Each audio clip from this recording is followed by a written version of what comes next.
ప్రార్థన చేసుకుందాము. మహాగణుడు అయిన మా దేవా, నీకు అనేక వందనములు. పరిశుద్ధుడవు, కృపా సత్య సంపన్నుడవు, నీ మేళ్లతో మమ్మలను నడిపించిన తండ్రి, నీకే వందనాలు చెల్లిస్తూ ఉన్నాం. దేవుడు సమస్త సృష్టిని ఆయన తలంపు చొప్పున సృజించి ఉన్నాడన్నది ఎంత నిజమో, మానవుడు ఆయన తలంపు చొప్పున జీవించవలనన్నది అంతే నిజము ప్రభువా. అట్టి నిజములో మేము జీవించటానికి, అట్టి అనుభవములో మేము పోషింపబడటానికి మీరే కృప చూపించి సహాయము దయచేయము దేవా, నీకే వందనములు.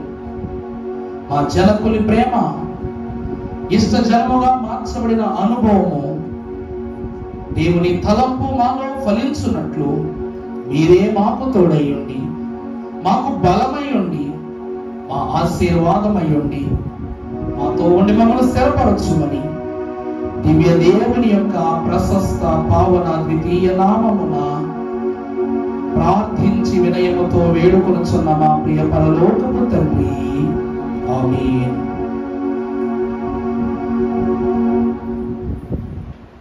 దేవుని ప్రియబిడ్డలారా, క్రీస్తు నాథుని కృపా సమాధానము మీకు కలుగును గాక. ఆమేన్. పరిశుద్ధులకు దేవదేవుని యొక్క పాదములలో స్థిరపరచబడిన ఎందరో ఘనమైనటువంటి భక్తులలో మనకు బాగా పరిచయం ఉన్నటువంటి భక్తుడు యెఫ్తా. ఈ యెఫ్తా యొక్క జీవితాన్ని మనము ప్రత్యేకముగా చూసినట్లయితే, యెఫ్తా జీవితమునందు ఎన్నో శోధనలు జయించిన భక్తుడు. ఈ శోధనల కొరకు తన ప్రాణమును తెగించిన వాడు, తన పనులను దేవుని కొరకు ఏర్పరచుకున్నవాడు. దేవుని ప్రియబిడ్డలారా, ఈ యెఫ్తా అనేటువంటి మహాభక్తుని జీవితాన్ని ఈ దినమున వాక్యము ద్వారా మనం ధ్యానం చేసుకుందాము. దేవుని వాక్యము చదువుకుందాము. పరిశుద్ధ లేఖన భాగములో నుండి న్యాయాధిపతుల గ్రంథము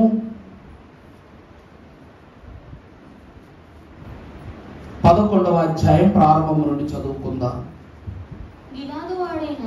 గీలాదు వాడైన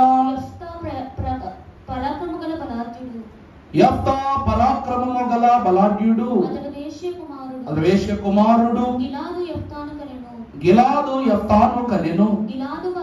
గిలాదు భార్య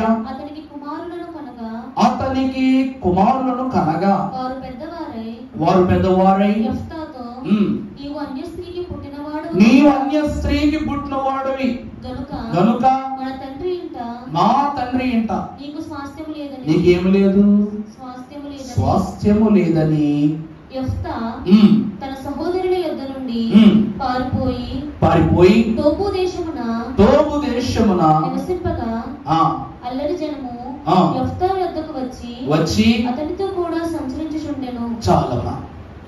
ప్రభువునందు దేవుని ప్రియ సంఘమైన వారులారా, దేవుని ఏర్పాటులోనికి వచ్చిన వారులారా, దేవుని వాక్యములో యెఫ్తా జీవితము ఎంతో ప్రత్యేకం.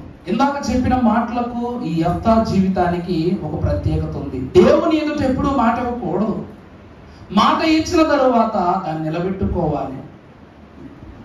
కానీ మాట ఇచ్చేటప్పుడు పెద్ద పెద్ద మాటలు ఇస్తాం, నెరవేర్చేటప్పుడు చిన్న చిన్నవి నెరవేరుస్తాం. యెఫ్తా అనగా పరాక్రమము గల బలాఢ్యుడు. యెఫ్తా అనే పేరుకి అర్థం ఏంటండి? పరాక్రమము గల బలాఢ్యుడు. పుట్టిన ప్రతి ఒక్కరికి ఒక విలువ ఉంటది. ఈ యెఫ్తా జీవితమునకు తన కుటుంబము ఏ విలువ ఇవ్వలేదు. ఎందుకంటే ఇతడు పుట్టినది గిలాదు దేశములో. ఇతని తండ్రి పేరు కూడా గిలాదే.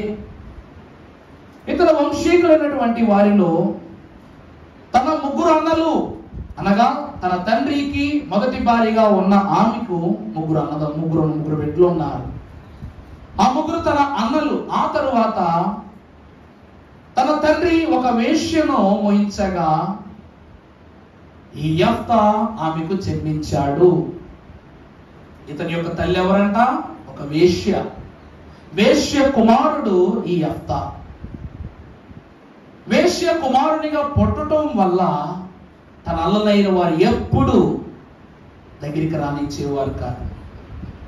ఇప్పుడు తండ్రి యొక్క పిత్రార్జితములో నుండి అతనికి భాగము ఇవ్వవలసి వస్తుందన్న కారణముతో యెఫ్తాను ఏం చేశారంట, తన అన్నలు తరిమి కొట్టేశారు. నువ్వు వేశ్య కుమారుడవు, మాతో నిలబడుటకు, మాతో భుజించుటకు, మా ఆస్తిలో భాగమడుటకు నీకేమి లేదు, హక్కు లేదు, అర్హత లేదు, నీకు వెళ్ళిపో అని చెప్పగానే వారి నుండి ఆ స్థలములో నుంచి వెళ్ళిపోయి టోబు అనేటువంటి దేశమునకు అతడు వెళ్ళిపోయి అక్కడ వివాహము చేసుకుని ఒక స్త్రీని వివాహము చేసుకుని వారు ఇద్దరు యొక్క దాంపత్య జీవితమునకు ఆశీర్వాదకరముగా దేవుడు ఒక కుమార్తెనిచ్చాడు. ఆమె పేరు వాక్యములో మన గ్రంథములో వ్రాయబడలేదు కానీ హెబ్రూ గ్రంథములో సిసిలా అని రాశారు. దేవుని యందు ప్రియబిడ్డలారా, ఆ కుమార్తె గొప్ప సౌందర్యవతియును, దేవుని యందు తండ్రి యందును భయభక్తులు కలిగినది అయి ఉన్నది. అలా తన కుటుంబముతో ఈ యెఫ్తా జీవిస్తూ ఉన్నప్పుడు అమోనీయుల రాజును అయినటువంటి ప్రాంతీయ వాసులైనటువంటి వారు ఇశ్రాయేలు ప్రజల మీదకు దండెత్తి వస్తారు. దండెత్తి రాగానే ఆ దినము నుండి ఎవరును వారితో యుద్ధం చేయడానికి ఏం చేయరు, సాహసించకపోగా అప్పుడు ఒక ప్రకటన జరుగుతుంది బయటికి. ఏమిటంటే, ఎవరైతే మాకు నాయకత్వం వహించి, ఈ సైన్యాలకు నాయకత్వం వహించి ఇందు ద్వారా కలిగినటువంటి విజయాన్ని ఎవరైతే స్థిరపరుస్తారో వారిని మేము నాయకునిగా ఏర్పాటు చేసుకుంటాం, మా ప్రధానిగా మేము ఏర్పరచుకుంటామని ఒక మాట చెప్పగానే గిలాదు కుమారుల యొద్దకు వెళ్ళి వారిని అడగగానే వారు ఏమాత్రమో ఈ మాటకు ఒప్పుకొనరు. ఆ తరువాత వేశ్య కుమారునిగా చెప్పబడినప్పటికీ ఇతడును గిలాదు కుమారుడే కాబట్టి టోబు దేశమునకు వీరు వెళ్ళి అతడిని అడగగా అప్పుడు అతడు అంటాడు, ఏ కారణాన్ని బట్టి నేను మీకు సహాయం చెయ్యాలి? ఎందుకంటే తన వాళ్ళు సహాయం అడగడానికి వచ్చేసరికి ఈ యొక్క యెఫ్తా అంటాడు, ఎందుకు నేను మీకు సహాయం చేయాలి? ఆ రోజు నా అన్నలు నన్ను గృహములో నుండి గెంటేసినప్పుడు, గ్రామములో నుండి గెంటేసినప్పుడు ఒక్కరు మాట్లాడడానికి రావాలి నా తరపున. నేనేమైపోతాను, నా బ్రతుకు ఏమైపోతాను, రేపు నా జీవితం ఏంటని ఒక్కరు మీ పెద్దలైన వారు ఉన్నారని కానీ అడగడానికి కూడా రాలేదు. ఎందుకు నేను మీకు సహాయం చేయాలి అని అడగగానే, దేవుని నిర్ణయము చొప్పున నీవు మా కొరకు ఏర్పాటు చేయబడ్డావు అని విశ్వసిస్తూ నేను మిమ్మల్ని వచ్చి అడుగుతున్నావు అంతే అని అన్నారంట. ఏమన్నాడండి?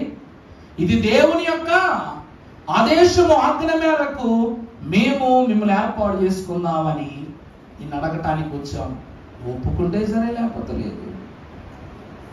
దేవుని ప్రియబిడ్డలారా, ఆ తరువాత యెఫ్తా వారి యొక్క మొరను ఆలకించి వారి యొక్క పరిస్థితులను అర్థం చేసుకుని తిరిగి గిలాదు ఈ ప్రాంతమునకు అతడు తిరిగి వచ్చి అతని పెద్దలతో కూర్చుని మాట్లాడుతూ ఉన్నప్పుడు అక్కడ ఉన్న వాళ్ళందరూ అంటారన్నమాట, ఎందుకు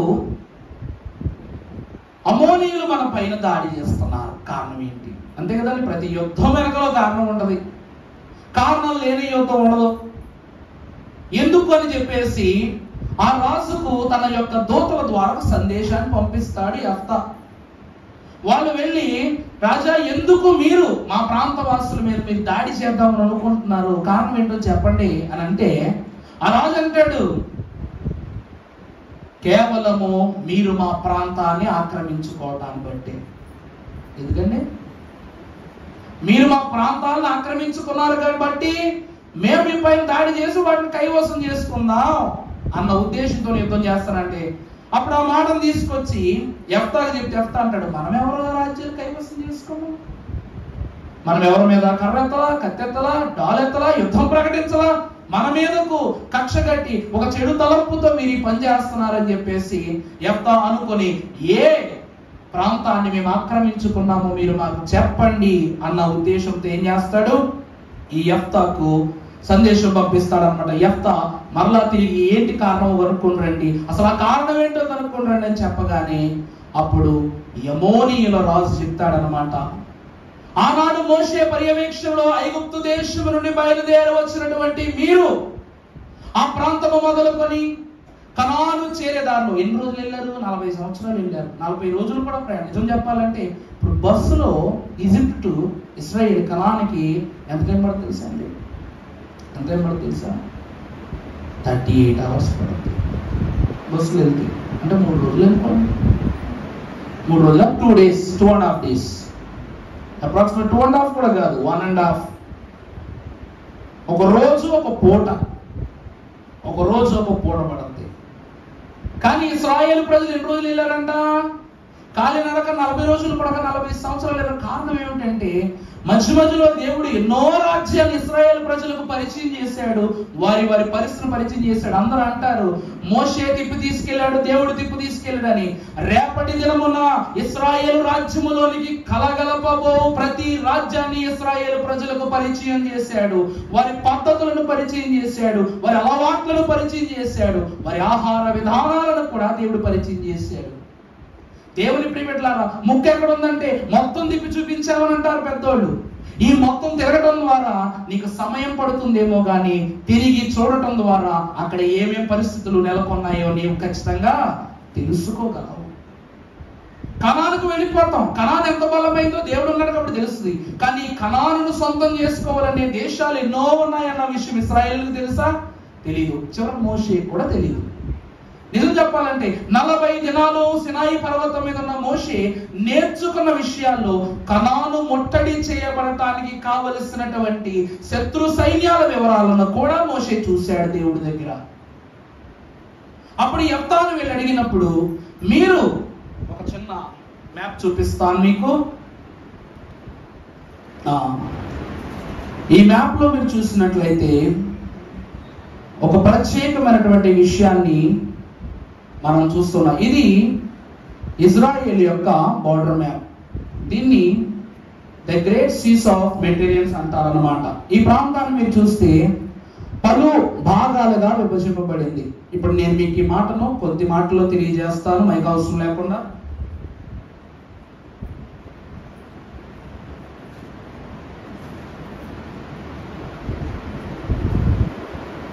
ఇక్కడ మీరు చూసినట్లయితే సీదోను రాజ్యం మొదలుకొని ప్రతి ప్రాంతాన్ని విభజించినట్లుగా మనం చూస్తూ ఉన్నాం. ఇది మృత సముద్రము, అంటే ద డెడ్ సీ అని ఇంగ్లీష్ లో అంటాం. ఇక్కడ మనము చూస్తే ఎఫ్రాయిము మన్యము గుండా యెరూషలేము ఇశ్రాయేలు ప్రజలైనటువంటి వారు ఇక్కడ మొదలు పెడతారు. గాజా దగ్గర మొదలు పెట్టి ఆ రెడ్ డాట్స్ పరంగా చూసుకుంటే ఆ ప్రాంతం అంతటిని తిరిగి వారు కనాను దేశానికి చేరుకుంటారు. అర్థమైందండి? ఈ ప్రదేశంలో ఈ అమ్మోనీయుల రాజు అనగా అదిగో అక్కడ చివరి ఉంది. అమ్మోన్ అనేటువంటి ఈ దేశంలో ఉన్నటువంటి రాజు వీళ్ళ మీద యుద్ధాన్ని ప్రకటించడానికి కారణం ఏమిటంటే, మీరు ఎబ్బోకు రేవు మొదలుపెట్టి ఇక్కడ అర్నోను రేవు వరకు మీకు కనబడిన ప్రాంతాలను మీరు ఏం చేశారు? మీ హస్తగతం చేసుకున్నారు మీ ఇశ్రాయేలు ప్రజలు. అర్థమైందని? ఎందుకో ఇశ్రాయేలు ప్రజలు వెళుతూ ఇప్పుడు వీళ్ళ చేయలేదు, కానీ ఎవరు చేశారంట? వాళ్ళ పితరులు యుద్ధాలు చేశారు. దేవుని యొక్క స్వాస్థ్యాన్ని ఆ స్థిరమైనటువంటి స్థలాల్లో ఉంచేశారు. అందువలన పితరులు చేసిన పనులకు గాను ఇక్కడ ఇతను ఏం చేద్దాం అనుకుంటున్నాడంట? బిడ్డల మీద దాడి చేద్దాం అనుకుంటున్నాడు. కారణం ఏమిటంటే ఆ కింద ఉన్నటువంటి అర్నోను అనేటువంటి నది మొదలుకొని ఆ పైన ఉన్నటువంటి ప్రత్యేకమైనటువంటి నది, దాని పేరు ఏమిటంట? అర్నోను నది మొదలుకొని పైన ఎబ్బోకు నది వరకు ఆ రెండు ప్రాంతాల గుండా వెళ్ళేటువంటి స్థితులను ఆ యొక్క ప్రాంతాలను మీ ఇశ్రాయేలు ప్రజలు హస్తగతం చేసుకున్నారు. కాబట్టి మిమ్మల్ని జయించి నేనేం చేద్దాం అనుకుంటున్నా? ఆ రాజ్యాల్ని నా చెప్పు చేతుల్లోకి తీసుకుందాం అనుకుంటున్నా. దేవుని యందు ప్రియమిట్లారా, పరిశుద్ధ లేఖన భాగమునందు మహాభక్తుడు గనుడైనటువంటి దేవదేవుడు ఎన్నో ప్రాముఖ్యమైనటువంటి విషయాలను దేవుని వాక్యంలో తెలియజేశారు. ఇక్కడ అమ్మోనీయుల రాజు ఇశ్రాయేలు ప్రజలైనటువంటి వారు కనానుకు వెళుతుంటే మనం దేవుని వాక్యంలో మోషే నిర్గమకాండంలో 40 అధ్యాయాలు వాళ్ళు వెళ్ళిన ప్రయాణమే చూస్తాం, కానీ ఎలా వెళ్ళాము ఎక్కడ చూడం. అందుకే దేవుడు కాండాల్లో ద్వితీయోపదేశ కాండం అని రాశారు కదండి. అంటే ద్వి అనగా రెండు, రెండవ మారు ఆ పరిస్థితులను, ఆ ఇబ్బందులను, ఆ క్రియలను జ్ఞాపకం చేసుకోవటం. సంఖ్యాకాండము అనగా లెక్కింపు. లెక్కింపబడే వారి యొక్క సంఖ్యను గురించి, ఎవరెవరైతే చేర్చబడ్డారో, ఎవరెవరైతే విడిచిపెట్టబడ్డారో వారి సంఖ్యను విపులముగా తెలియజేసే పుస్తకం. ఇక్కడ ద్వితీయోపదేశ కాండములో మనం చూస్తే ఇశ్రాయేలు ప్రజలు ఏ చోటుకు వెళ్ళినా ఆ ప్రాంతవాసీలు, అంతే కదండి. ఇప్పుడు మన స్థలంలో ఎవరో గుడారం వేసుకుని ఉన్నారనుకోండి, మనం ఏం చేస్తాం? వెళ్ళి అడుగుతాం, అడగవా? ఇశ్రాయేలు ప్రజలు కూడా కనానుకు వెళుతూ పలు నదుల దగ్గర ఆగారు, పలు దేశాల్లో ఆగారు, పలు ప్రాంతాల్లో ఆగారు, పలు అడవుల్లో ఆగారు, అన్ని చోట్ల ఆగారు. ఇలాగా ఈ అర్నోను ప్రాంతమునందు ఇశ్రాయేలు ప్రజలైనటువంటి వారి ఆగి ఆయా ప్రాంతములో కొంతకాలం బస చేశారు. ఎందుకు అంటే దేవుడు సినాయి పర్వతం దగ్గర సంవత్సరాల కాలం ఉంచేశాడు కదండి. సినాయి పర్వతం దగ్గర ఇశ్రాయేలు ప్రజలను కొన్ని సంవత్సరాల కాలం ఉంచేశాడు. మళ్ళా అడవుల ప్రాంతంలో కొన్ని సంవత్సరాలు ఉంచేశాడు. అలా ఉన్న తర్వాత ఈ కారణాన్ని బట్టి ఇటు ఇశ్రాయేలు ప్రజలు మాకు ఆశ్రయం ఇవ్వండి అని చెప్పేసి అష్షూరు దగ్గరికి వెళ్ళారంట. వారు మేమేమన్నారు. ఇలాగ ఎన్ని విషయాలు ఇశ్రాయేలు సహాయం అడిగినా సహకరించకపోగా యెహోషువ కాలంలో ఆ రాజ్యాలను దేవుడు ఇశ్రాయేలుకు అప్పగించాడు. అందుకు గాను కోపంగా ఈ అమ్మోనీయుల రాజు ఏం చేశాడు? యుద్ధాన్ని ప్రకటించాడు. అప్పుడు ఇదే కారణముగా మార్చుకున్నటువంటి భక్తుడైనటువంటి యెఫ్తా ఏం చేస్తాడు అంటే, ప్రభు ఎదుట మోకరించిన ఆయన, ఈ యుద్ధమునందు నీవు నాకు జయాన్ని దయచేస్తే, జయ భేరి మోగిస్తూ నేను నా పట్టణములోనికి ప్రవేశించినప్పుడు మొట్టమొదట నాకు ఏ వస్తువు కనబడితే అది నీకు ఇచ్చేస్తానంటాడు. అర్థమైందండి? ఈ జయాన్ని నేను నీకు ఎలాగా కైవసం చేస్తానంటే, నువ్వు ఇచ్చిన జయాన్ని బట్టి ఆ ప్రాంతంలోనికి నేను అడుగు పెట్టగా నాకు మొట్టమొదటిగా నాకు ప్రియమైన ఏ వస్తువు కనబడినా నీకు ఇచ్చేస్తాను అంటాడు. అక్కడి నుంచి విజయాన్ని సంపాదించుకుని దేవుని మహిమను కనపరుచుకుంటూ విజయ వేగముతో గిలాదు ప్రాంతంలో అడుగు పెడుతున్న అతనికి తండ్రి జయంతో వస్తున్నాడన్న ఆనందంతో చేతిలో ఒక కంజరమును పట్టుకుని ఆనందముతో ఆడుతూ పాడుతూ తండ్రికి ఎదురొస్తుంది ఆ కూతురు. అంతే, దేవుడికి మాట ఇచ్చాడు కదా. బట్టలు చింపుకుంటూ బాధపడుతూ ఏడుస్తూ అంటాడు, అమ్మా ఏ నాన్న ఎందుకు ఏడుస్తున్నావు అంటే, దేవునికి నేను ఇలా ఒట్టు పెట్టుకున్నాను, ఏదైనా ఇస్తానని చెప్పేసి. ఈరోజు నువ్వు నా ఎదురు వచ్చావు, ఈ సమయం నువ్వు నాకు ఎదురు వచ్చావు, నేను దేవునికి నేను ప్రతిష్ఠించాలనగా నా కూతురు కూడా యవ్వన బిడ్డ, పెళ్లిగాని బిడ్డ, చిన్న బిడ్డ, అతనికంటూ మిగిలిన బంధము, అనుబంధము, సంబంధము ఆ బిడ్డ ఒకతే. ఆ బిడ్డను దేవునికి ఇస్తానని మాటించుకున్న తర్వాత ఆ బిడ్డ కూడా సరే అని చెప్పుద్ది కానీ మారు మాట్లాడదు. దేవుని యందు ప్రియబిడ్డలారా, యెఫ్తా గొప్పవాడు. యెఫ్తా తలంపును బట్టి పుట్టినటువంటి తన కుమార్తె కూడా గొప్ప. దేవుని వాక్యం బట్టి చూస్తే మాట ఎప్పుడు పెట్టుకోకూడదు, ఇస్తే నెరవేర్చాలి. యిర్మీయా భక్తుడు అంటూ ఉన్నాడు, మీ పాపాలను, మీ తలంపులను, మీ దూషణ క్రియలను దేవుని యొద్ద నుండి మీరు పరిహారము చేసుకోవాలంటే మీరేం కలిగి ఉండాలి? సమర్పణ కలిగి ఉండాలి. కానీ సమర్పణ ఇచ్చే ముందు చూసుకోవాలి సుమా. దేవుడు అడగకుండానే ఆనాడు భక్తుడైనటువంటి హేబేలు గొర్రె పిల్లనిచ్చాడు, కయ్యోను కూరగాయలు ఇచ్చాడు. దేవుడు అడగలేదు వాళ్ళని. కానీ మంచిది ఇవ్వలేని పక్షాన అతడు ఏమయ్యాడు? హీనుడయ్యాడు. మంచిది ఇచ్చిన పక్షాన అతడు పరలోకవాసీడయ్యాడు. ఈ విధమున నా కుమార్తె నేను దేవునికి ఇస్తే ఆమె పరలోకవాసి అవుద్ది కానీ ఈ లోక శ్రమల్లో ఆమె ఇమ్మడదని గమనించుకున్నటువంటి యెఫ్తా తన కుమారుని ఇచ్చాడు. ఇటువంటి యెఫ్తా జీవితం ఈరోజు ప్రత్యేకముగా 7 అంశాలు ప్రభు తెలియజేస్తున్నాడు. పరిశుద్ధ లేఖన భాగంలో 11వ అధ్యాయం న్యాయాధిపతుల గ్రంథం మొదటి 3 వచనాలు ఒకసారి చదువుకుందాం. గిలాదు వాడైన యెఫ్తా పరాక్రమ గల బలాఢ్యుడు, అతడు వేశ్య కుమారుడు. గిలాదు యెఫ్తాను కనెను. గిలాదు భార్య అతనికి కుమారులను కనగా వారు పెద్దవారే. యెఫ్తాతో నీవు అన్య స్త్రీకి పుట్టినవాడు గనుక మన తండ్రి ఇంటానికి స్వాస్థ్యము లేదనిది. చాలండి దేవుని ప్రియబిడ్డలారా, ఒకే తల్లి గర్భాన పుట్టిన 2 బిడ్డలకు ఏ రోజు స్వాస్థ్యం కుదరదు. యాకోబు ఏశావులాగా. మరి వేశ్య కుమారునికి మాత్రం వీళ్ళు ఎందుకు ఇస్తారు స్వాస్థ్యాన్ని? పరిశుద్ధ లేఖన భాగంలో 1 కొరింథీయులకు రాసిన పత్రిక 1వ అధ్యాయం 29వ వచనంలో మనం చదువుకుంటే, దేవుడు పౌలు ద్వారా రాయిస్తున్నారు. అమ్మా, ఏ శరీరియు దేవుని ఎదుట అతిశయింపకుండునట్లు జ్ఞానులను సిగ్గుపరచుటకు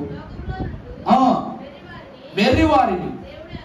చాలండి దేవుని ప్రియమిట్లారా, ఈ వాక్యము యెఫ్తా జీవితానికి ఎంతో ప్రత్యేకతనిస్తుంది. కారణం ఏమిటంటే, తల్లికి అనగా భార్యకు పుట్టిన సంతానము తెలివైన వాళ్ళు. వేశ్యకు పుట్టిన సంతానం ఎవరంట? వెర్రివారు. ఇప్పుడు తన అన్నల దృష్టిలో యెఫ్తా ఎవరు? వెర్రివాడు. నువ్వు మా వాడివి కాదు, మా తెలివితేటలు ఉన్న వాడివి కాదు, మా రక్తము కాదు, నువ్వు వేరే చెప్తున్నారు లేదా? జ్ఞానులైనటువంటి వారికి బుద్ధి చెప్పడానికి గాను దేవుడు ఎవరిని ఏర్పాటు చేసుకుంటున్నాడు? ఎవరిని ఏర్పాటు చేసుకుంటాడండి? చదువు మా తల్లి, మైకుంటూ బాగున్నప్పటికీ.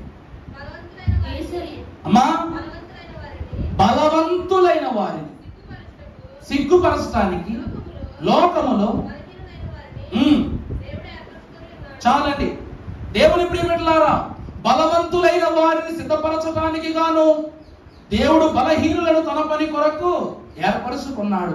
ఇక్కడ తన అన్నలైన వారి దగ్గర అనగా బలవంతులు, ఆ వంశములోనే గొప్పవారు, ఆ ప్రాంతంలోనే గొప్పవారు, అన్ని విధములుగా స్థిరపడిన వారు, అన్ని ఉన్నటువంటి వారి యొద్దకు వచ్చి మీరు మాకు నాయకత్వం చేయండి అని అడిగారు. ఎవరు అడిగారు? ఆ పెద్దలు వచ్చారు, గిలాదు పెద్దలు వచ్చి అడిగారు. పెద్దలు వచ్చి అడగగానే అతడు ఏమని చెప్పాడు?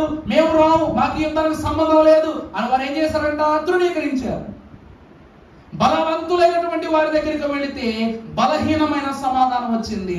బలహీనుని దగ్గరకు వెళ్ళగానే బలమైనటువంటి సమాధానాన్ని దేవుడిచ్చాడు. దేవుని ప్రియబిడ్డలారా, అనగా దేవుని వాక్య సెలవిస్తూ ఉన్నది, లోకము చేత తృణీకరింపబడిన ప్రతి ఒక్కరూ దేవుని ఎడల ప్రతిష్ఠింపబడును.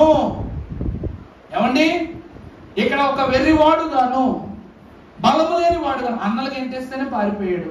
అంతే కదండి? అలాంటోడు మీకేం సహాయం చేస్తారని వెర్రోడేని అనుకుంటారు కదా అందరూ. కానీ ఒక రాయి వేశారు, ఆ రాయి తలకు మూలరాయిగా మార్చేశాడు దేవుడు. దేవుని వాక్యాన్ని బట్టి చూస్తే యెఫ్తా జీవితంలో జరిగిన మొదటి శోధన, అందులో కలిగిన మొదటి సాధన తృణీకరణ. నిషేధింపబడిన రాయి తలకు మూలరాయిగా మార్చబడటము. గిలాదు ప్రజలకు యూదా దేశమునకును 9వ న్యాయాధిపతిగా దేవదేవుడు యెఫ్తాను ఏర్పాటు చేసుకుని ఉన్నాడు. మొదటిది తృణీకరణ. ఆ తర్వాత మనం చూస్తే సమూయేలు గ్రంథం, మొదటి సమూయేలు గ్రంథం 2వ అధ్యాయం 8వ వచనం కూడా ఒకసారి చదవమ్మా. మొదటి సమూయేలు గ్రంథం 2వ అధ్యాయం 8వ వచనం. దరిద్రులను అధికారులతో కూర్చుండబెట్టుటకును మహిమగల సింహాసనమును స్వతంత్రింపజేయుటకును వారిని మంటిలో నుండి ఎత్తువారు ఆయన. దేవుని ప్రియమిత్రులారా, యెఫ్తా యొక్క ఘనత కూడా దేవుడు ఏర్పాటును బట్టి బయటపడిపోయింది. తన అన్నల తృణీకరణ వేరు. తన బెడ్లో ఉన్నారు కానీ తను పట్టించుకోవాలంట. అలాగే ఇద్దరికి తండ్రి ఉన్నాడు, కుమారుడు చూసిన తర్వాత అదేంట్రా తన తమ్ముడు అవుతాడని ఏమన్నా చెప్పాడా? గిలాదు చెప్పలేదు. తృణీకరణే నీ జీవితమునకు మొదటి స్వీకరణ, దేవుని స్వీకరణ.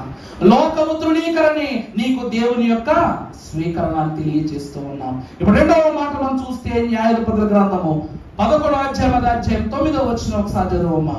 అందుకు యెఫ్తా అమ్మోనీయులతో యుద్ధము చేయుటకు మీరు నన్ను గిలాదుకు తిరిగి తీసుకొని పోయిన మీదట, అమ్మోనీయులతో యుద్ధము చేయుటకు మీరు నన్ను మరలా తీసుకొని పోయిన ఎడల యెహోవా వారిని నా చేతికి అప్పగించిన ఎడల నేనే మీకు ప్రధానుడనవుదునా. చూసారంటండి, ఇక్కడ యెఫ్తా ఒక కండిషన్ పెట్టాడు. యెఫ్తా ఏమని కండిషన్ పెడుతున్నాడు? మీరు అన్నట్లుగానే నేను ఈ యుద్ధములో పాల్గొని యెహోవా నామమును బట్టి మీరు విజయమును సంపాదించుకుని ఎడల నన్ను మీరేం చేయాలి? మీకు ప్రధానునిగా ఏర్పాటు చేసుకోవాలి. దేవుని ప్రియమిత్రులారా, రాజ్యము వీరభోజ్యం అంటారు చూడండి. అంతే కదమ్మా, రాజ్యం ఎవరి భోజ్యం? వీరుని సొత్తు. అనగనగా ఒక దేశములనట ఒక రాజు ఉన్నాడట. ఆ రాజట సంతానము లేని కారణాన ఆ సమయంలో అతని మీద ప్రకటింపబడిన యుద్ధములో పోరాడి ఓడిపోయాడంట. ఓడిపోయి బాధతో ఆ రాజు ఏం చేస్తున్నాడు, అడవిలో తిరుగుతూ ఉన్నప్పుడు అతనికో పెద్ద ఆవిడ కనిపించిందట, ఒక ముసలావిడ కనిపించిందట. కనబడి ఆమె దగ్గరికి వెళ్ళి, అమ్మ నాకు దాహంగా ఉంది, నాకు తాగటానికి ఏమన్నా ఇవ్వని, అలసిపోయారని అడిగినప్పుడు, పర్లేదులే నాయనా, మా ఇల్లు ప్రక్కనే, నీకు తినడానికి ఏమన్నా పెడతానరా అని తీసుకుని వెళ్ళిందంట. పాపం అతను చూడడానికి రాజే, కానీ అతని శోధన బట్టి, అతని యొక్క బాధలను బట్టి, పరిస్థితులను బట్టి అతను రాజులా కానరావటం. అంతే కదండి. దేవుడు ఏమన్నాడు, కుక్కను తీసుకుని వెళ్ళి సింహాసనం కూర్చోబెట్టినా దాని బుద్ధి మరలా బురద వైపే చూసినట్టు రాజు కూడా సొమసిల్లిపోయాడు అనుకోండి, అతను రాజుగా కానరాడు. ఇతను కూడా అలాగే ఉన్నాడంట. రా బాబు మా ఇంటికి రాంది, నీకు ఏదైనా పెడతాను అని చేసి తీసుకెళ్ళిందంట. అప్పుడు బాగా ఉన్నరాజు కావాల్సింది తెప్పించుకుని తింటాడు. మరి ఏమెవరు, పేద ఆమె గంజి కాసిచ్చిందంట.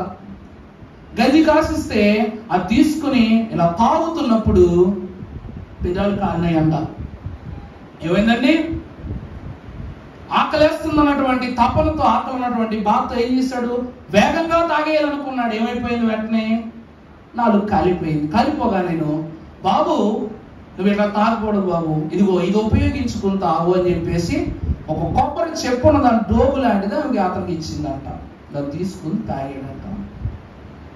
తాగిన తర్వాత కొంతకాలం తర్వాత 2 రాజ్యాలను, అంటే ఇతను ఓడిపోయిన రాజ్యాన్ని ఇతని రాజ్యాన్ని కలిపి యుద్ధంలో గెలిచాడంట. ఏం జరిగిందంటారు ఈ మధ్యలో, చెప్పండి? ఈ మధ్యలో ఏం జరిగిందా రాజుకి? ఆ ముసలావిడ పెట్టిన ఆహారంలో ఏమన్నా బూస్ట్ కలుపుకున్నాడా, హార్లిక్స్ కలుపుకున్నాడా, కాంప్లైంట్ కలుపుకున్నాడా? అవేమి కలిపేవాళ్ళ. ఆమె ఒకటి నేర్పించింది, ఓర్పు. ఆకలిగా ఉన్నదని వేగముగా తాగేయకూడదు, అందులో ఉన్న వేడిని గమనించాలి, నీ పెదాలకు ఉన్నటువంటి పట్టును గమనించాలి, నీ నాలుకల శక్తిని గమనించాలి, దాని ప్రకారం భోజనం తినాలి. మా అమ్మ ఎప్పుడు చిన్నప్పుడు మాట చెప్పేది, అంటే వాళ్ళు టీ తాగితే ఆ టీ గ్లాస్ అక్కడ పెట్టి షుగర్ తెచ్చుకున్నప్పుడు టీ తాగేసేవాడు వేడిగా. నాన్నగారు టీ ఎక్కువ తాగేవారు కాబట్టి డాడీ ఎప్పుడు చాలా అంటే చాలా స్లోగా టీ తాగుతారు. రోజుకు దగ్గర 7 to 8 times టీ తాగుతారు మా నాన్నగారు. ఎందుకంటే ప్రెషర్, ప్రయాణాల వల్ల ప్రెషర్. ఎక్కడ దొరికితే టీ తాగుదామా అని ఇవ్వరు అనమాట. టీ అంటాం వల్ల అసలు టీ కథ ఏదో చూద్దామా, స్కూల్ నుంచి రాగానే టీ పెట్టుకుని పక్కన పెట్టుకుంటే ఆయన షుగర్ తెచ్చేలోపు నేను షుగర్ లెస్ టీ తాగేసినప్పుడు రే టీ లేదు రానా అని అంటే, నేను తాగా డాడీ అని అన్నా. అప్పుడు మా డాడీ కంగారు పడ్డారు అనమాట. ఆయన పంచదార తెచ్చుకునే లోపు ఆ వేడిగున్న టీని చాలా వేగంగా తాగేశాను నేను. ఓ పక్క నాకు 4 మండిపోతుందండి, మరి అడిగితే నేనే తాగానని తెలిసిపోతుంది కదా, మాట్లాడాల. అప్పుడు అన్నారనమాట, ఇలాంటి ప్రయత్నం చేస్తే చచ్చిపోతారా, నీకు తెలియకుండా మా తాగేస్తా, ఇంకెప్పుడు అలా చేయకని చెప్పాను. ఓర్పుతో ఆగి ఎందుకు చేయాలి అంటే, ఆగటాన్ని బట్టి పరిస్థితుల యొక్క విధి తెలుస్తుంది. ఆ రాజంట యుద్ధము ప్రకటించాలి కదా అని ఏమాత్రము తలంపు లేకుండా యుద్ధంలో గెలవడం ఎంతసేపు ముందుకు వెళ్ళిపోయాడు, ఓడిపోయాడు. ఎప్పుడైతే ఈమె ఓర్పుతో ఆహారాన్ని పుచ్చుకోవడం అనే పద్ధతి అని చెప్పిందో అప్పటి నుండి ఓర్పుతో నేర్పుతో ముందుకు వెళ్ళాడు. యెఫ్తా కూడా తన అన్నలు గెంటేశారు కదా అని చెప్పేసి ఎక్కడికైనా స్వాస్థ్యం నాకు కావాలి, నా హక్కు నాకు కావాలని గొడవ పెట్టుకోవడానికి రాలేదు. పెద్దోళ్ళు మీరేం మాట్లాడాలా, దేవుడి ఆలోచన కోసం, దేవుడి యొక్క సంకల్పం కోసం, దేవుని పిలుపు కోసం అతను వెయిట్ చేశాడు. పెద్దలే పాదాల దగ్గరికి వచ్చారు, అర్హతే పాదం దగ్గరికి వచ్చింది, గౌరవమే పాదం దగ్గరికి వచ్చింది. వచ్చినప్పుడు ఏమని అడిగాడు, ఎప్పుడైతే దేవుడు మీకు విజయాన్ని ఇస్తాడో నా ద్వారా, ఆ విజయానికి సంకేతముగాను నేనేం చేస్తాను, మీకు ప్రధానిని అవుతాను అని చెప్పేసి నిర్ణయం వదిలిపెట్టాడు. ఇంక వీళ్ళ దగ్గర ఆప్షన్ ఉందా? లేదు. దేవుని ప్రియబిడ్డలారా, మనము చేయవలసిన యెఫ్తా జీవితంలో కలిగిన 2వ ఆశీర్వాదం ఏంటంటే ఓర్పు నుండి వచ్చిన నేర్పు. అది అతనికి విశ్వాస వీరుని చేసింది. ఇక 3వది మీరు గమనించుకున్నప్పుడు తర్వాత వచ్చిన 11వ వచనం చదువమ్మా. కాబట్టి యెఫ్తా గిలాదు పెద్దలతో కూడా పోయినప్పుడు జనులు తనకు ప్రధానిగాను అధిపతినిగాను అతనిని నియమించుకొనిరి. తర్వాత అప్పుడు యెఫ్తా మిస్పాలో యెహోవా సన్నిధిని తన చాలండి. మూడవది ప్రార్థన. తనకు వచ్చిన అవకాశము, అన్ని విధాలుగా దేవుడిచ్చిన అవకాశాన్ని గురించి చెప్పారు. కానీ ఎంత గొప్ప భక్తుడైనా ప్రార్థన లేకుండా దేన్ని జయించలేడు, ఎంత గొప్ప వీరుడైనా గెలవడు. దేవుని ప్రియబిడ్డలారా, యిర్మీయా కాలమునందు నెబుకద్నెజరు అనే రాజు పెద్ద శక్తివంతుడేం కాదు. పెద్ద శక్తివంతుడు, ఇశ్రాయేలు ప్రజల కంటే శక్తివంతులు ఉన్నారా వాక్యములో? వాళ్ళు గెలిచిన రాజ్యాలు ఏపాటివి, వాళ్ళు సంపాదించిన స్వాస్థ్యం ఏపాటిది. అంతెందుకు, భక్తుడైన యెఫ్తా కూడా అంటాడు, అమ్మోనీయుల రాజా నీకు తెలియజేస్తూ ఉన్నటువంటి వివరం ఏమనగా, మా ఇశ్రాయేలు ప్రజలైనటువంటి వారు ఫిలిష్తీయులను గెలిచారు, అష్షూరులను గెలిచారు, మోయాబీయులను గెలిచారు. ఇలా ఎన్నో దేశాలను మేము హస్తగతం చేసుకున్నాం. వాళ్ళతో పోలిస్తే నీ రాజ్యం ఎంత, నీ రాజ్య పరిమితి ఎంత? నువ్వు మా మీద యుద్ధాన్ని ప్రకటించుకున్నావు, బ్రతకాలని లేదా అని హెచ్చరిక చెప్తాడు యెఫ్తా. ఎందుకంటే ఇశ్రాయేలు హిస్టరీ తీసి చూస్తే జయాలే తప్ప అపజయాలు ఎక్కడా లేవు. అందుకు అపజయము పొందాలని మాకు లేదు, జయమే పొందుకోవాలని మాకుంది, అపజయం పాలవ్వాలని నీకుందా అని అడిగిన అంత ధైర్యంగా అమ్మోనీయుల రాజు మాట్లాడడం గల కారణం ఏమిటి అంటే, వీరిని దేవుడు వదిలేశాడు. ఇప్పుడు ఎవరినే గిలాదు ప్రజలైనటువంటి వారిని దేవుడు వదిలేశాడు. వీరి పైన న్యాయాధిపతి లేడు. అంతే కదమ్మా. గతంలో ఎందరో న్యాయాధిపతులు ఉన్నారు, వాళ్ళ నాయకత్వంలో గెలిచాం. ఇప్పుడు వీళ్ళకి న్యాయాధిపతి లేడు, నాయకుడు లేడు.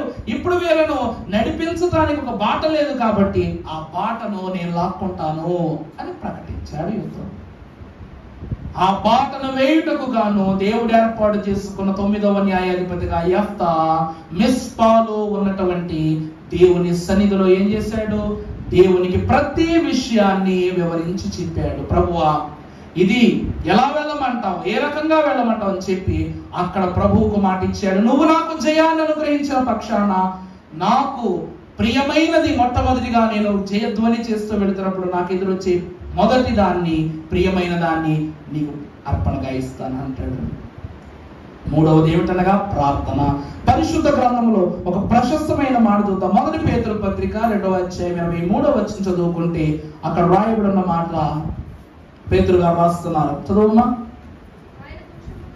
ఆయన దూషింపబడి బదులు దూషింపలేదు, ఆయన శ్రమ పెట్టబడి బెదిరింపగా న్యాయముగా దేవునికి తనను తాను అప్పగించుకున్న. దేవుని యందు ప్రియబిడ్డలారా, సంఘమైన వారులారా, వాక్యములో వివరముగా చూసినట్లయితే ప్రభువునకు రోమీయులను జయించే శక్తి లేక, రోమీయుల యొక్క కట్టడములను వారు కొట్టే దెబ్బలను తట్టుకునే శక్తి లేక ప్రభు మౌనం ఉన్నారా? అమ్మో, నేను కానీ వీరిపైన విరుచుకుపడ్డానంటే నాకు ఇంకేం శిక్ష వేస్తారని భయంతో ప్రభువు వారి యొక్క నాలుకను అదుపుచ్చుకుని ఉన్నారా? దేవుని సంగమా, ఓర్పుతో ప్రభు ఉన్నారు కాబట్టి ఆయన శక్తి ఏమిటో తెలిసింది. ఇక్కడ మనం చూస్తే ప్రభు అంటూ ఉన్నారు, సిలువ మీద ఉన్నప్పుడు కొట్టిన ప్రతి వారి కొరకు ప్రార్థన చేశారంట. ఏమని? వీరేమి చేయుచున్నారు ఎరుగరు గనుక. ఎందుకు అంటే రోమీలైనటువంటి వారు వేసిన శిక్ష ఎవరికి ఎప్పుడు వేయండి. ఏమిటండి? వేస్తే సిలువ వేయాలి, లేకపోతే దెబ్బలు కొట్టి వదిలేయాలి. ఒక్క 39 దెబ్బలు కొట్టి వదిలేస్తారు. 40వ దెబ్బ కొట్టుండే ఏమవును చెప్పండి? ఏమవును? శిక్ష రద్దయిపోతుంది. తర్వాత శిక్ష అమలు చేయడానికి ఆస్కారము ఉండదు. అందువలన లెక్క ప్రకారం 39 కొట్టేవారు. 39 దగ్గర ఆపి ఐటమ్ మార్చేవారు అనమాట. ఐటమ్ మార్చి 2 దెబ్బ వేసేవారు. పొద్దున్న ఏరి అరికలు ఏరి అమ్మ చూశారు కదా నాన్న, ఆ పిల్లలు సండే స్కూల్లో చూపించారు. వాళ్ళు అడిగారు, అన్న సాతాను నిజంగా ఎలా ఉంటాడు అని అడిగారు. పిల్లలైనా చాలా గొప్ప ఆలోచన నిజంగా. అంటే అప్పుడు నాకు అనిపించింది, సాతానును కనుగొనటం ఎలా అనే ప్రశ్న బిడ్డల్లోంచి పుట్టింది. సాతాను ఎలా ఉంటాడు అనగానే ప్యాషన్ ఆఫ్ ద క్రైస్ట్ అనే ఉంటది, వచ్చే వారం వీళ్ళు చూసుకుని పెడతాను. ఆ వీడియోలో జనాల మధ్యలో ఒక మనిషిగానే ఏ ప్రత్యేకత లేకుండా సాధారణమైన దుస్తులు ధరించుకుని సాధారణమైనటువంటి వ్యక్తి వల్ల తిరుగులాడుతూ ఉంటాడు సాతాను. అపవాది యొక్క యత్నములు ఎలాగైతే ఇప్పుడు ప్రభువు సాతాను చూసి, సాతానా ఇది నువ్వు అంతా చేస్తున్న పని అని చెప్పి సాతాను దండించాలి. దండించలే. కారణం ఏమిటంటే యెఫ్తా కాలమునందు భక్తుడైనటువంటి ఈ యెఫ్తా తలంచుకుంటూ చేస్తూ ఉన్నటువంటి పని ఏమిటో తెలుసా అండి? ఓర్పుతో దేవుని ప్రార్థించటం. శిక్షణములు చేయుటకు యేసు క్రీస్తు ప్రభువునకు ఆ సమయమైన అధికారము ఇయ్యబడలేదు సాతానుకు. అర్థమైందా అండి? సాతానును శిక్షించడానికి, సాతాను హింసించడానికి, పాతాళములో వేయడానికి యేసుక్రీస్తు ప్రభు వారికి రక్షణ కాలములో దేవుడు ఏమివ్వలేదు, అధికారం ఇవ్వలేదు. అలాగే యెఫ్తాకు కూడా స్వకీయ అధికారమును దేవుడు ఇవ్వలేదు. తను ఏ అధికారం ఇచ్చాడు అంటే జయమును పొందుకొని వారిని దేవునికి అప్పగించే అధికారాన్ని ఇచ్చాడు. అందుకు గాను ప్రార్థనా పూర్వకముగా దేవుని ఎదుట జయాన్ని ఆర్జించుకున్నాడు యెఫ్తా. ఆ తరువాత మనము చూసినట్లయితే తర్వాతి వచనం చదువమ్మ, 27వ వచనం చదువమ్మా. ఇట్లుండగా తప్పు చేయలేదు గాని, నేను నీ ఎడల తప్పు చేయలేదు గాని నీవు నా మీదకి యుద్ధమునకు వచ్చుట వలన నా ఎడల దోషము చేయుచున్నావు. నా ఎడల దోషము చేయుచున్నావు. దేవుని యందు ప్రియబిడ్డలారా, అక్కడ యెఫ్తాను గురించి అమ్మోనీయులు రాజు అంటారు, నీకు ఈ యుద్ధానికి సంబంధం లేదు. ఎందుకు సంబంధం లేదు చెప్పండి అమ్మా. ఇప్పుడు నేను ఇంకొక వ్యక్తి గొడవ పెట్టుకుంటున్నాం, ఆ గొడవ ఆయనది నాది. మూడో వ్యక్తి వచ్చి అతను కాలర పట్టుకున్నాడంటే సంబంధం ఉన్నట్ట లేనట్టే కదా. ఇక్కడ యుద్ధము గిలాదీయులకు అమ్మోనీయులకు మధ్య. ఈ యుద్ధం మాది. నువ్వెవరివి? గిలాదు వాడు కాదు. నువ్వెవరివి? వేశ్య కుమారుడు. అనగా నువ్వెవరివి? వేరుపరచబడిన వాడువు. నీకు ఈ యుద్ధానికి సంబంధం ఏంటని చెప్తా ఉన్నాడు అమ్మోనీయుల రాజు యెఫ్తాతో. ఏమనంతే కదండి ఆ మాటకు అర్థం. ఈ యుద్ధము మాది, ఈ ఇబ్బంది మాది. తోపు దేశములకు వెళ్ళిపోయావు, నీ స్వాస్థ్యాన్ని విడిచి వెళ్ళిపోయావు. నువ్వు మాకు స్వాస్థ్యానికి కాదని చెప్పేసి పంపేయగానే వెళ్ళిపోయాడు. అందువలన అక్కడ ఉన్న వారి శ్రమలతో గాని ఇబ్బందులతో గాని ఏమాత్రము యెఫ్తాకు సంబంధం లేదు. అటువంటి నువ్వు ఎందుకు ఈ గొడవలో జోక్యం చేసుకుంటూ ఉన్నావు అని అడుగుతా ఉన్నప్పుడు చదువమ్మా. యెఫ్తా ఏమంటున్నాడు? అయితే అమ్మోనీయుల రాజు యెఫ్తా తనతో చెప్పిన మాటలకు ఒప్పుకొనలేదు. యెహోవా ఆత్మ యెఫ్తా మీదకి రాగా అతడు గిలాదులోను మనష్షీలోను సంచరించుచు గిలాదు మిస్పాలో సంచరించి గిలాదు మిస్పే నుండి అమ్మోనీయుల యుద్ధము సాగెను.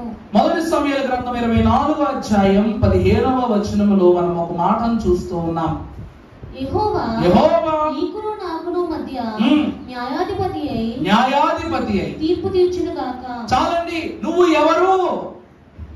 నువ్వు మావాడివి కాదు, వాళ్ళవాడివి కాదు, వేరేవాడివి. నువ్వెవరివి? ఈ యుద్ధంలో నువ్వు జోక్యం చేసుకోవాల్సిన అవసరం ఏంటి? గొడవకి నీకు సంబంధం ఏంటి? వెళ్ళిపోమన్నారు. కానీ దేవుని వాక్యం సెలవిస్తూ ఉన్న సమూయేలు గ్రంథంలో నీకును నాకును మధ్యవర్తి ఎవరు? న్యాయాధిపతి ఎవరు? దేవుడే. అర్థమవుతుందా అండి? దేవుడు ఎవరు అనగా తగు సమయమున తగు రీతి కలిగిన ప్రతి ఒక్కరికి న్యాయం తీర్చే ప్రభు. ఇప్పుడు గిలాదు వారికి నేను సొంత వాడిని కాదు, అలాగే నీకు కూడా ఈ గిలాదు వారి మీద హక్కు లేదు. కానీ నేను ఎందుకు జోక్యం చేసుకున్నానంటే న్యాయాధిపతి అయిన దేవదేవుడు నన్ను ఈ పని కొరకు నియమించుకున్నాడు. ఎలాగైతే ఇశ్రాయేలు ప్రజలకి ఐగుప్తీయులకి మధ్య గొడవ, మోషేకి మధ్యలో ఏమనంతే కదా. ఇశ్రాయేలు ప్రజలకి ఐగుప్తీయులకి మధ్య శోధన, ఎంతో శోధన ఉంది. ఎక్కడో మిద్యాను ప్రాంతంలో ఉన్నటువంటి మోషేను దేవుడు ఎందుకు ఇక్కడ నడిపించాడు? తన స్వంత అమ్మ యోకెబెత్ అనే విషయాన్ని కూడా పరిపూర్ణంగా తెలుసుకోలేని వాడు, తను ఒక ఇశ్రాయేలు అనే విషయం పరిపూర్ణంగా తెలుసుకోలేని మోషేను ఇశ్రాయేలు ప్రజలు ఎందుకు రప్పించాడు అంటే కారణం ఏమిటంటే దేవుడు ఒక్కడే, దేవునికిని మనుష్యునికి మధ్యవర్తి ఒక్కడే. అటువంటి దేవదేవుడు తన కుమారుని మధ్యవర్తిగా పంపినట్టు మోషేకు కూడా ఫరో మీద ఒక అధికారం ఇచ్చాడు. నేటి దినము నుండి నిన్ను ఫరోకు దేవుడుగా నియమిస్తూ ఉన్నానని మోషే అన్నాడు. అలాగే ఈ యెఫ్తాను కూడా ఎవరికి న్యాయాధిపతిగా నియమించాడు? ఎవరికి? గిలాదు వారికి న్యాయాధిపతిగాను, ఈ రెండు యుద్ధాలకు మధ్య న్యాయాధిపతిగాను నియమించాడు దేవుడు. చూసారటండి దేవుని కార్యాలు ఎంత గొప్పగా ఉంటాయో. ఈరోజు రాళ్ళు లేకపోతే సరిహద్దు తెలియదు, మన భూమి సరిహద్దు ఏంటో మనకే తెలియదు. మనం ఏమంటాం తెలుసా? ఇదిగో ఇక్కడి నుంచి చెట్టు కాడి నుంచి ఆ చెట్టు వరకు మన భూమి, ఈ గట్టు దగ్గర నుంచి ఆ గట్టు వరకు మన ఎకరం. అంటే ఈ గట్టు ఆ గట్టు లేకపోతే నీ ఎకరం మీద నీకేం తెలుసు? అంతే కదమ్మా. అలాగే దేవుడు అనే ఒక పరిశుద్ధులైన దేవదేవుని యొక్క వాక్కును బట్టి న్యాయాధిపతి అనే ఒకడు లేకపోతే వారి మధ్యలో న్యాయము తీర్చబడుతుందా? చెప్పండి. దేవుడు ఎవరు? న్యాయమై ఉన్నవాడు. దేవా నీవు న్యాయమై ఉన్నావు. దైవ లక్షణాల్లో ఒకటి న్యాయము తీర్చు దేవుడు. న్యాయాధిపతిగా యెఫ్తాను ఏర్పాటు చేయడాన్ని బట్టి గిలాదు ప్రజలకు వేరుపరచబడిన వారెవరు, లెక్కింపబడిన వారెవరు తెలిసొచ్చింది. వేశ్య కుమారుడైనంత మాత్రాన వేరు కాదు, సొంత రక్తమైనంత మాత్రాన సొంతము కాదు. దేవుని వాక్యం చెప్తా ఉంది, ఎక్కువ కూర్చుకున్న వాడికి ఎక్కువ కాలేదు, తక్కువ కూర్చుకున్న వాడికి తక్కువ కాలేదు. దేవుని ప్రస్తావనలోనికి తీసుకుని వచ్చాడు యెఫ్తా. ఇక ఆఖరిగా చూసినట్లయితే పరిశుద్ధ గ్రంథంలో 29వ వచనాన్ని చదువుకుందాం. యెహోవా ఆత్మ యెఫ్తా మీదకు రాగా అతడు గిలాదులోను మనష్షేలోను సంచరించుచు గిలాదు యందును మనష్షే యందును సంచరించుచు గిలాదు మిస్పేలో సంచరించి గిలాదు మిస్పా నుండి అమ్మేనీయులకు యుద్ధకు సాగెను. అప్పుడు యెఫ్తా యెహోవాకు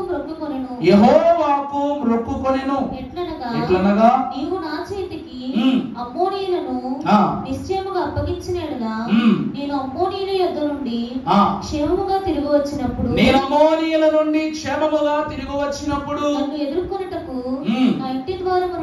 నా ఇంటి ద్వారము నుండి బయలుదేరి వచ్చినదేదో అది యెహోవాకు ప్రతిష్ఠితమగును. దేవుని యందు ప్రియమిత్రులారా, ఇక్కడ ఎవరికైనా సిద్ధ మనస్సు అనేటువంటిది ఖచ్చితంగా ఉండాలని యెఫ్తా ద్వారా మాత్రమే లోకానికి తెలిసి వచ్చింది. ఇప్పుడు దేవుడు ఇశ్రాయేలు ప్రజలను కాపాడుకుంటాడు, అది దేవుని ధర్మం. అలాగే ఒక న్యాయాధిపతిని ఏర్పాటు చేసుకోవాలి, అది ఏర్పాటు ధర్మం. కానీ దేవుడు నాకు జయాన్ని ఇస్తే, ఇప్పుడు ఎంతో మంది న్యాయాధిపతులు ఉన్నారు. దెబోరా ఉంది, ఉత్నియేలు ఉన్నాడు, శంకర్ ఉన్నాడు, ఇలా మొదటి న్యాయాధిపతులు ఎంతో మంది ఉన్నారు. వారికి వారి అధికారాన్ని దేవుడు ఇచ్చాడు. దానికి ప్రతిగా లాస్ట్ లో ఒక్కరైనా కృతజ్ఞత చెప్పినట్టు చూసాం మనం. ఏమిటండి? నా కుటుంబాన్ని మీరు కాపాడినందుకు గాను అరారాతు పర్వతము మీద బలిపీఠము కట్టి స్తుతి చేశాడు నోవహు. అందుకే అతడు దిగంబరుడై ఉన్నప్పటికీ దోషములు లేకుండా పోయాడు. కారణం ఏమిటంటే స్తుతి చేయటం. దేవునికి కూడా నువ్వు వారి మీద ఆ ప్రజలు నాకు అప్పగించి జయాన్ని అనుగ్రహించినట్లయితే దానికి ప్రతిగా నేను నీకు ఏమిస్తాను? నా గృహములో నుండి ఎవరు బయలు వెళ్ళి మొదట వస్తారో వాళ్ళని నేను నీకు ప్రతిష్ఠిస్తాను అని అంటున్నారు. నిజం చెప్పాలంటే హన్నా కన్నా గొప్ప ప్రేమ యెఫ్తాది. హన్నా సమూయేలును ఎలాగైతే మొదటి పాలు విడవగానే దేవునికి ఇచ్చేసిందో అప్పుడు చెప్పాను, నువ్వు మాడుగుతుందా, మా అమ్మ నన్ను వదిలేసిందని ఏ రోజు సమూయేలు తిట్టుకోలేదు. ఎందుకంటే తన తల్లి ప్రేమ కన్నా దేవుని ప్రేమ సమూయేలు అంత బాగా చూసుకుంది. అలాగే ఈ కుమార్తె కూడా నా తండ్రి నన్ను బలి ఇవ్వబోతున్నారు, దేవుడికి ఇచ్చేయబోతున్నారు అని తెలిసి బాధపడలేదు. ఎందుకంటే తన తండ్రి జయమునకు నా అర్పణ కూడా ఒక కారణమే. అర్థమవుతుందా అండి? నా తండ్రి జయానికి నా తండ్రి ఇస్తున్న అర్పణ అయినా నేను కూడా ఒక కారణం అవటం నాకు భాగ్యమా కాదా? దేవుని ప్రియబిడ్డలారా, అనగా దేవుని వాక్యము చెప్తూ ఉన్నది ఏమిటి అనగా సిద్ధ మనస్సు గలవాడే యెఫ్తా. ఏ మనస్సు అండి? సిద్ధపడిన మనస్సు గలవాడు, సిద్ధ మనస్సు గలవాడు యెఫ్తా. ఇక ఆఖరిగా మాట తప్పని అర్పణను ఇచ్చినటువంటి వాడు. ఈ రోజులు ఎంతమంది మాట తప్పని అర్పణ ఇస్తున్నారు? దేవదూతలు కూడా సరైన అర్పణ ఇవ్వలేదంట దేవుడికి. భక్తులు కూడా సరైన అర్పణ ఇవ్వలేదంట. ఏలియాకు పరలోక రాజ్యానికి అగ్నిరథం పంపించినప్పుడు థ్యాంక్స్ దేవా, నా కోసం ఒక రథాన్ని పంపించేవారు, అయినా థ్యాంక్స్ చెప్పలేదు. ఎలీషా తన దేహము దేవుని మహిమతో నింపబడటం ద్వారా ఎంతో మందికి మేలు జరిగింది కనుక ఏలియా కూడా థ్యాంక్స్ చెప్పలేదు, ఎలీషా కూడా థ్యాంక్స్ చెప్పలేదంట. యేసుక్రీస్తు ప్రభు వారు తన స్వకీయ రక్తాన్ని ఇచ్చి మనకు రక్షణ ఇచ్చిన ఈ రోజు మనం కూడా థ్యాంక్స్ చెప్పట్లా. ఎందుకు చెప్పం? ఆ రక్షణ ఇవ్వడం ఆయన పని, పుచ్చుకోవడం మన పని. శ్యామ్ శ్యామ్ బాంబా, అంతేగా? అంతే కదండి. దేవుని సంగమా, 70 ఏళ్ల బబులోను చెర తరువాత యిర్మీయా అందరికి ఒక మంచి మాట చెప్పాడు. ఏంటి తెలుసా? ఈ చెర తరువాత నూతన యెరూషలేము యొక్క మహిమను మనం చూస్తా ఉన్నాం. ఆ తరువాత అన్ని అన్ని అన్ని అన్ని ఆశీర్వాదాలే కనాను ప్రజలకి. ఒక మనిషి బాగుపడటానికి ఎంత టైం పడద్ది అనే మాటకు వస్తే, చెరలో 40 ఏళ్ళు, 70 ఏళ్ళు ఇశ్రాయేలు ప్రజలకి, మోషే కాలంలో 40 ఏళ్ళు, న్యాయాధిపతుల కాలంలో మొత్తం కలిపి ఒక్కొక్క న్యాయాధిపతి 15 సంవత్సరాలు 20 సంవత్సరాలు చేశారు. పాపం ఈ అంతకాలం కూడా చేయలే, 6 సంవత్సరాలే చేశాడు పాపం. ప్రిన్సిపల్ పోస్ట్ అన్నమాట. తర్వాత రిటైర్మెంట్ తీసుకున్నాడు. దేవుని వాక్యమా హర్షిస్తూ నేను కోరుకున్నటువంటి గొప్ప మాట ఏమిటి అంటే, ఇతడు ఒకటే అన్నాడు, నాకు వాళ్ళ పైన జయాన్ని ఇస్తే నేను నీకు ఇవ్వాల్సి నీకు ఇస్తాను అన్నాడు. ఎప్పుడైతే కుమార్తెను దేవునికి అర్పణ చేశాడో బహుమానమునకు తగు బహుమానం దేవుడికి ఇచ్చాడు. అనగా దేవుడిచ్చే దీవెనకు తిరిగి మరలా అత్యధికమైనటువంటి మేలును దేవుడికి ఇచ్చాడు. ఈ రోజు దేవుడిస్తే మనం తీసుకోవాలి, అంతేగాని దేవుడికి మనం ఇవ్వగలమని ఎప్పుడు అనుకోకూడదు. కానీ దేవునికి ఆఫర్ ఇవ్వటం అనేటువంటిది మామూలు సంగతి కాదు. దేవుని వాక్యమునందు నిలబడినటువంటి వారులారా, యేసుక్రీస్తు ప్రభు వారికి రక్షణ అనేటువంటిది మనకి ఇచ్చిన బహుమానం. ఈ రక్షణ నుండి ప్రభువుకు మనం తిరిగి ఇవ్వగలిగేది ఏంటో చెప్పనా? పరిశుద్ధత. మనం తిరిగి ఇవ్వగలిగేది ఏంటండి? పరిశుద్ధత. ఆ పరిశుద్ధత మనకు ఎలా రావాలి?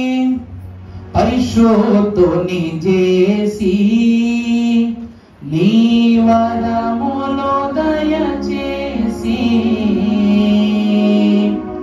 పరిశుద్ధుని చేసి నీ వరములో దయచేసి, నీ పరిశుద్ధ నిధిని చూపుమా పావురమా వినుమా, నీ పరిశుద్ధ నిధిని చూపుమా పావురమా వినుమా. దేవుని ప్రియబిడ్డలారా, నేను ఒక వేశ్య కుమారుడు, నన్ను ఎందుకు ఇలా పుట్టించావని ఎప్పుడు దేవుడిని అడగలేదు యెఫ్తా. నన్ను ఎందుకు దూరం పెట్టారని నన్ను ఎప్పుడు దేవుని తిట్టలేదు యెఫ్తా. నన్ను కనీసం నా సొంత జనుల మధ్యలో ఉండనివ్వలేదంటే ప్రభుని ఎప్పుడు తిట్టలేదు. తన కుమార్తెని ఇప్పుడు చూసారా, తన నోరు తెరిచి ఒక గొప్ప అర్పణ ఇస్తానని కోరుకున్నాడు. కానీ ఆ అర్పణ తన కుమార్తె అవుతుందని ఎవరైనా అనుకుంటారండి? అనుకుంటారా? అనుకో. ఆ అర్పణ తన కుమార్తెగానే మార్చావేంటి దేవా, ఇది నీకు తగునా అని ప్రభువుని అడగలేదు. ఎందుకు అంటే మానవుడి యొక్క తలంపు పుట్టక మునిపే దేవుడు ఎరిగి ఉన్నాడు. దేవుడు ఆపలేదు. యెఫ్తా, నువ్వు జయం పొందుకుని గృహం యొద్దకు వెళ్ళినప్పుడు నీకు ఎదురొచ్చే మొట్టమొదటి బహుమానం నీ కుమార్తె. వద్దు, కోరుకోబాకంట, కోరుకోబాక. దేవుడు ఆపల. మానవునికి ఎంత స్వాతంత్రతనిచ్చాడో తెలుసానండి?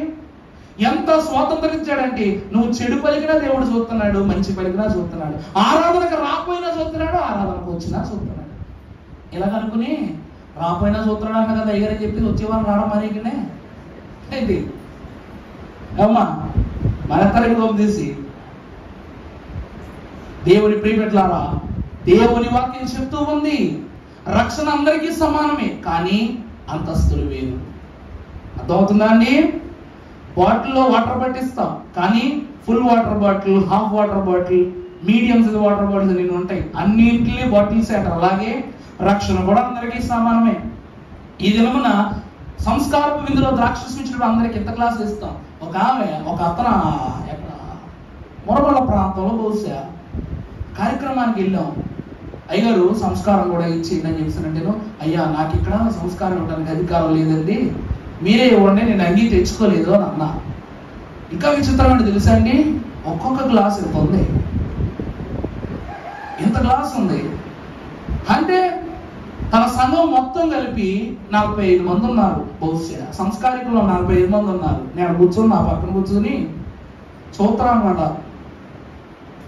ఇంత పెద్ద ప్లేట్ తీసుకొచ్చింది సంఘంలో ఆమె. ఏది మండీ హౌస్కి వెళ్తాం చూడండి, బిర్యానీ మండీ హౌస్కి వెళ్తే 4 కూర్చుని తింటాను, పెద్ద పళ్ళు ఎత్తారు, 4 ఒకే కంచంలో తినేయచ్చు. ఆ పళ్ళల్లో టీ గ్లాసులు అన్నీ పెట్టేసింది. అందులో పెట్టేసి ఇంత గిన్నె తీసుకొచ్చి అందులో వాటర్ పోసి 2-3 ద్రాక్షరసం బాటిల్స్ మొత్తం పోసేసింది, అందులో పోసేసి కలిపేసి ఇచ్చింది. అప్పుడు ఒక ఆమెకి రొట్టె ఇంత ముఖ్యం ఉంటుంది కదా, రొట్టె మాత్రం తయారు చేసుకోరుగా, రొట్టె అలా పెట్టి ద్రాక్షరసం కొత్త అంటే పోతున్నాం ఆవిడ. ఆమె దగ్గరకు సిలుగు తెచ్చుకుంటా, అయ్యగారు రొట్టె ఎంత ఎట్టారండి, ద్రాక్షరసం ఎంత ఇచ్చారు, ఎట్టండి బాబు అని అంటున్నా ఆవిడ దగ్గరికి వచ్చి. దేవుని ప్రియమట్లాగా, అయ్యా చిన్న గ్లాసులు మీకు దొరక్క లేకపోతే తెలియక అని చెప్పారంటే, లేదయ్య గారు మా వాళ్ళకి ఇంత గ్లాసులు ఇస్తుంటేనో సరిపోవట్లేదంతా.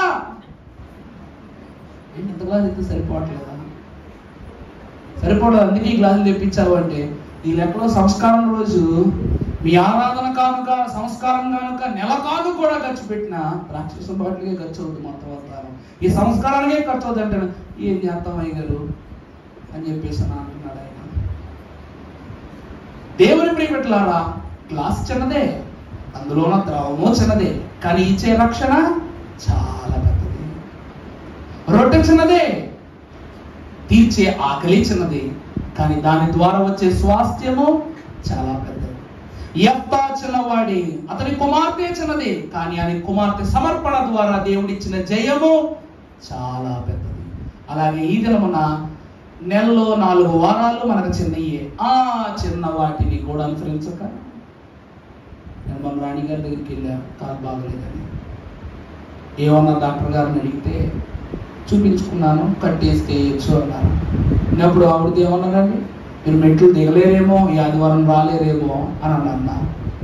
వాళ్ళు వెళ్ళిపోతున్నప్పుడు వీలుంటే వచ్చేస్తారన్నారు. కాలు లేకపోతే వచ్చేసారు లేదా. మరి అమ్మగారు అన్నారు, శుక్రవారం ప్రార్థనలో ఉలుకో పులుకో ఉలుకో పులుకో అంటే ఊగిందామె. ఆరాధనకు వచ్చేసింది. వర్షం పొద్దున వస్తున్నప్పుడు సర్దుతున్న ప్రతిసారి, అయ్యో దేవా వచ్చి యాత్ర అసలు నిండితేయా, నిండవా, వస్తారా, రారా. ఈరోజు యెఫ్తా గురించి నేర్చుకున్నా, ఏం చెప్పాలి వీళ్ళకి? జనం ఉంటే చెప్పొద్దు అవుద్ది, జనం లేకపోతే ఎంత గొప్ప ప్రసంగికుడు ఏం చెప్పలేడు. ఇప్పుడు జాన్ వెస్లీ గారు అని 1 కోటి మంది కూర్చోబెట్టి చెప్పేస్తున్నాడు, జనాన్ని చూస్తేనే వస్తుంది చెప్పడానికి, లోపల నుంచి ఏమన్నా, జనం లేకుండా ఏమవుతుంది? జాంగ్రీ లడ్డు. దేవుని సన్నిధిలో మనం ఉన్నాము కాబట్టి విశ్వాసికి చెప్పటము భాగ్యం. అయ్యగారు అన్నట్లు ఎవ్వరూ లేకపోతే ఉట్టి డోర్లకి కిటికీలకి చెప్పడన్నారు, కానీ నాకు ఎప్పుడు అలవాటు అయింది కిటికీలు చెప్పడం అంటే, ఒక వీడియో కెమెరా పెట్టుకుని యూట్యూబ్ వీడియో చేసుకునేటప్పుడు, ప్రసంగం వీడియో చేసుకునేటప్పుడు ఎవరు ఉన్నారు కదా, అది చేసుకుంటున్నప్పుడు చెబుతుంటే గాలి అయితే కత్తిళ్ళు లూగుతాయి. అమ్మయ్య ఈ కత్తిళ్ళు ఎంటనే అన్నమాట నా ప్రసంగం అనుకునేటువంటి నేను. నిజమే, ఎందుకనగా గాలి ప్రవేశించు ప్రతి చోటునకు మిషను పలుకులు మర్మములు వెళతాయంట.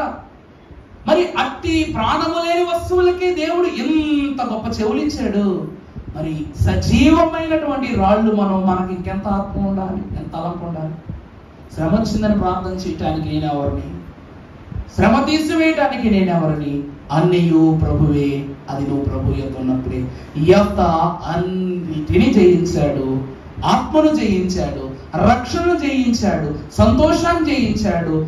కుటుంబములో తన ముద్దుల కుమార్తె లేకపోయినా ఆమె ప్రభువుకి ఇచ్చిన సమర్పణలో కూడా ప్రభు హృదయాన్ని జయించాడు. కనుక ఈరోజు మనము ఇర్మియా కాలములలో బిడ్డల్ని, వస్తువుల్ని వాటిలో బలివక్కల, నీ ఆత్మను దేవునికి ఇవ్వచాలు, అదే గొప్ప బలి, అదే గొప్ప బలిపీఠము.